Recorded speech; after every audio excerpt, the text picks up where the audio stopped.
Studio পাড়ায় বহুল চর্চিত মুখ, এবার তার বিরুদ্ধেই বড় পদক্ষেপ কলকাতা পুলিশের। প্রাক্তন মন্ত্রী অরূপ বিশ্বাসের ভাই তথা টলিপাড়ার প্রভাবশালী সংগঠক স্বরূপ বিশ্বাসকে গ্রেপ্তার করেছে কলকাতা পুলিশ। তোলাবাজি, শ্লীলতাহানি, খুনের চেষ্টা সহ একাধিক গুরুতর অভিযোগে তার বিরুদ্ধে মামলা দায়ের করা হয়েছে। বিশেষত টালিগঞ্জের স্টুডিও পাড়া বা টলিউড ইন্ডাস্ট্রিতে একচ্ছত্র আধিপত্য খাটিয়ে যথেচ্ছ তোলাবাজি ও সিন্ডিকেট চালানোর অভিযোগ রয়েছে তার বিরুদ্ধে।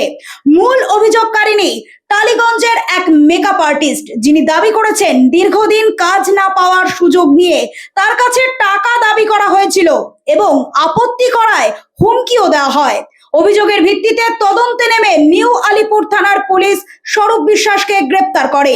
গ্রেপ্তারের খবর ছড়িয়ে পড়তেই নিউ আলিপুর থানার সামনে জড়ো হন বহু ক্ষুব্ধ টেকনিশিয়ান ও শিল্পী ও কর্মীরা। অন্যদিকে পুলিশের গাড়িতে স্বরূপ বিশ্বাসকে নিয়ে যাওয়ার সময় চোর চোর স্লোগানে উত্তাল হয়ে ওঠে এলাকা। পুলিশ সূত্রের খবর, স্বরূপ বিশ্বাসের বিরুদ্ধে ভারতীয় ন্যায় সংহিতার একাধিক ধারায় মামলা রুজু হয়েছে। অভিযোগের তালিকায় রয়েছে তোলাবাজি, শ্লীলতাহানি, অপরাধমূলক ভয় দেখানো, অপরাধমূলক ষড়যন্ত্র, খুনের চেষ্টার মতো গুরুতর অভিযোগ। পাশাপাশি অস্ত্র আইনেও মামলা দায়ের করা হয়েছে বলে জানা গিয়েছে।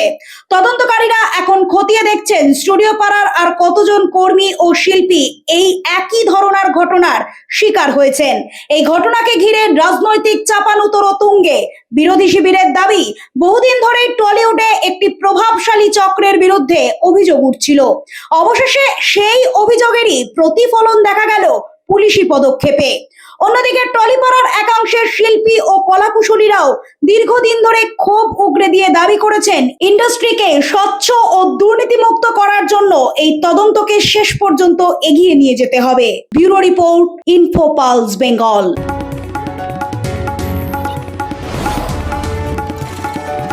আপনারা দেখছেন ইনফো পালস বেঙ্গল, সত্যের স্পন্দন, বাংলার কণ্ঠ।